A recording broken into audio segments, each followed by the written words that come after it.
Welcome back.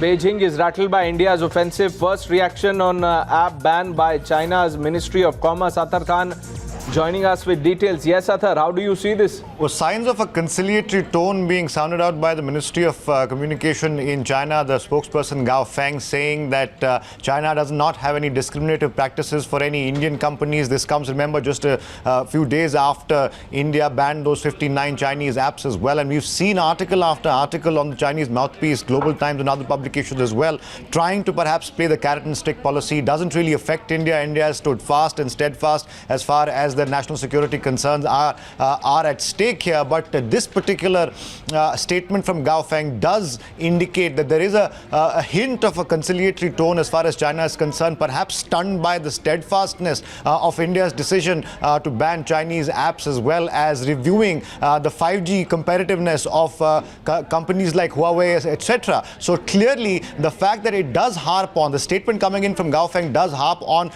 China seeing these practices or these banning of these apps as discriminatory, and also citing perhaps it's in contravention of international best practices and WTO rules as well. It mentions in the same breath that India and China should go back to the mechanism that has been developed and agreed upon by the top leadership of the country, perhaps harking back to the good old days when India and China did not really have problems in our bilateral relationship, trade-wise or otherwise. So to my mind, Pranesh, it looks like a conciliatory note being sounded out by China, perhaps a feeler being sent to India that China is in fact rattled and stunned by the Indian step here, and they perhaps want to go back to the days when decisive action by the Modi government forcing China to not talk about strengthening cooperation, dialogue, international laws, norms, everything, Athar.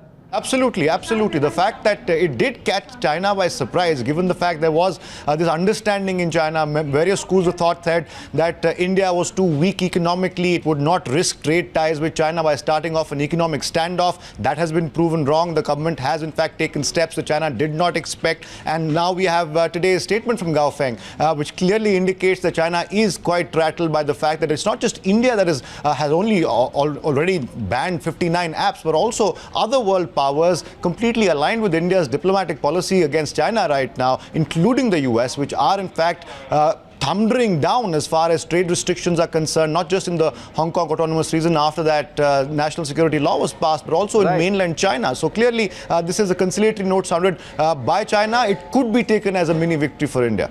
Let's see how this unfolds in China. Also talking, Athar, about how it does not discriminate against Indian companies. We will expose that also on Times Now during the day. But thanks for your inputs. We move on.